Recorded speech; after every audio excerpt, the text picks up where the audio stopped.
Hello everyone, TLSG here, back again with another daily Marvel Snap video. Today we have the hot location, the Bifrost, or if you're from my original videos, the Biofreeze. Reading was hard.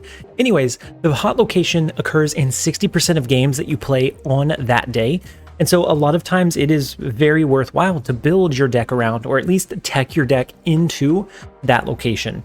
And so this week with the Bifrost, after turn 4, all cards are going to shift one location to the right.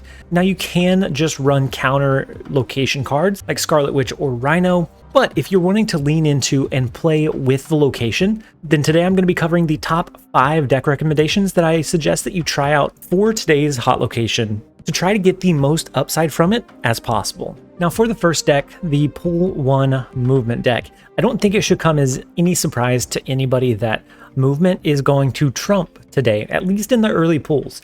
You can't really counter any of the movement cards, at least early on. And so things like Multiple Man and Kraven are really going to get buffed up, and they're really going to start shining from this location with the guaranteed extra movement trigger that you're going to get from the Bifrost. And so running this one or navigating this one, typically you want to early curve your cards out. You want to be able to tempo drop your Angela or your Nightcrawler into a turn 2 Kraven, maybe a turn 2 Multiple Man, a turn 3 Hulkbuster into the Bifrost location is going to start spreading 7 power Multiple Men across the board relatively early, and those are not able to be countered in any way, shape, or form. And then they're going to start spreading like a virus. It's going to be really hard to compete with that much power across the board.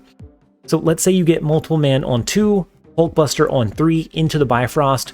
After 4, it moves one location to the right, so now you have 2 Multiple Men on the board. You can then drop Doctor Strange into the 3rd location and pull both your Multiple Men, so now you have 4 into a turn 6 Heimdall, and so then all of those are going to shift, they're going to duplicate themselves, and you're just going to have an obscene amount of power on the board. But if you don't draw into that, we have our Kraven. We can drop Kraven as the first card in the Bifrost along with all these other cards, and then after turn 4, when everything moves, Kraven will get buffed up for every single one of your and your opponent's cards that move into that next lane. Kraven is going to receive a buff, and so it can start snowballing very, very quickly here. And previously I did do a video on a Pool 1 movement with some gameplay examples. If you want to see how I navigated it without the hot location, I will leave a link to it in the description below, and go ahead and check that one out whenever you're done watching this video.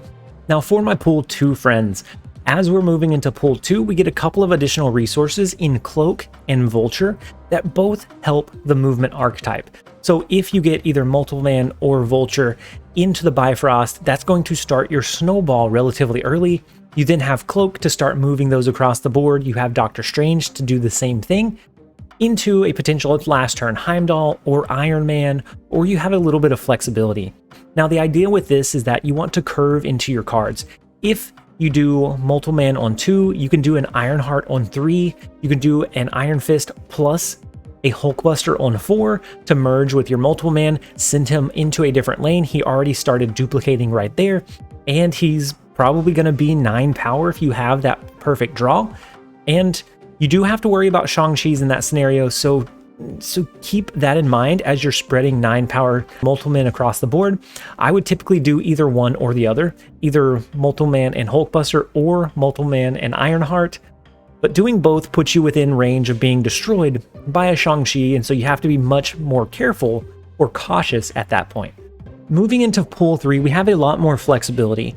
Now the first one that I am covering is movement, but the other 2 don't utilize the movement component as much. We start having some flexibility in being able to play around or away from the movement capabilities. So this first one is a kind of hybrid. It is a movement / anti-movement.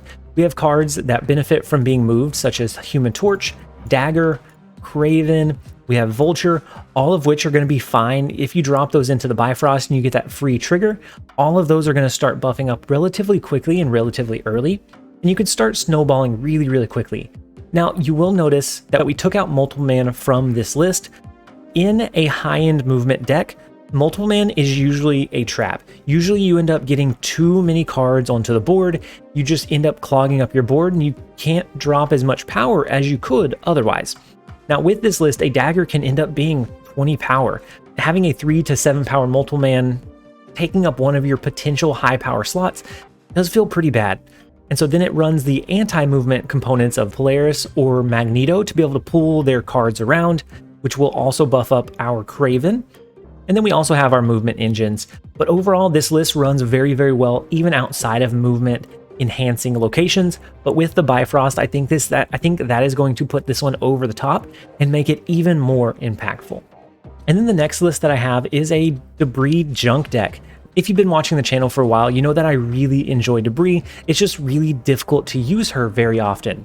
Now, with this location, and with the fact that all cards are going to start kind of clumping together because of the Bifrost in the right two most lanes, we can do things like dropping Debrii that will make sure that two of her rocks stack together in one lane. We could even add in a Polaris to group those cards even more so.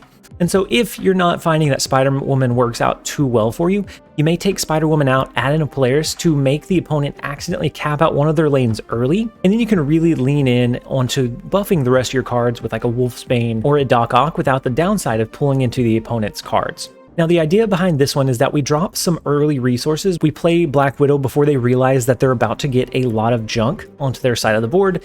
They play the Widow's Bite to get it out of their hand so that they can continue to draw cards. And about that time, we hit them with a Hood and a Viper, we hit them with a Green Goblin, a Debrii play, and starting to clog up their side of the board. Now, we can destroy the rocks that we send to our side of the board with our Carnage to give ourselves a pretty decent high power play in that regard by itself. And then we also have Scorpion to negatively impact the power of their cards. If they're running a movement deck that uses multiple man, Scorpion is going to negatively impact every single copy of that card that gets onto the board by the end of the game. We also have Colossus to lean into the Hazmat play, because Colossus is not going to be able to receive the negative effect or the negative power that is generated from Hazmat. And so that allows us to generate some additional upside there as well. But overall, I think this should be a solid list as long as we're not running into a lot of destruction style cards. Things that can destroy our one-cost cards or their one-cost cards. So if you're seeing a lot of Killmonger or Carnage, this may not be the list, but otherwise if you're seeing movement capabilities, you can start clogging up their ability to move their cards around the board with this list. And then lastly, we have a Spider-Man lockdown list. Now this is very similar to the KM Best Dino control list that I showcased earlier this week, but it makes one key change. We took out White Queen and we added in Spider-Man. The reason we put Spider-Man into this deck is that wherever we play Spider-Man, ideally the far left lane, after turn 4, the Bifrost will push all of those cards to the right. The opponent won't be able to play cards into that lane on the following turn. So then we can follow that play up with a Professor X, have an uncontested lockdown of that location, and then we just have to worry about winning one of the other two, and we can lean into either the Devil Dino, the Leader, or potentially an Arrow play to find that upside or that final location. But overall, I think Pool 3 is going to be fairly flexible today. I think there will be a lot of really strong archetypes, or really a lot of strong decks. Let me know if you tried out one of these decks or if you're seeing something else that is working really, really well. I love seeing all of the different kind of interactions and different changes that you guys make to these lists. But those are my top 5 deck recommendations to try out while the Bifrost is the hot location. I hope that you guys enjoyed the video. If you did, make sure to leave it a like and a comment down below. As always, this has been TLSG. Later, guys.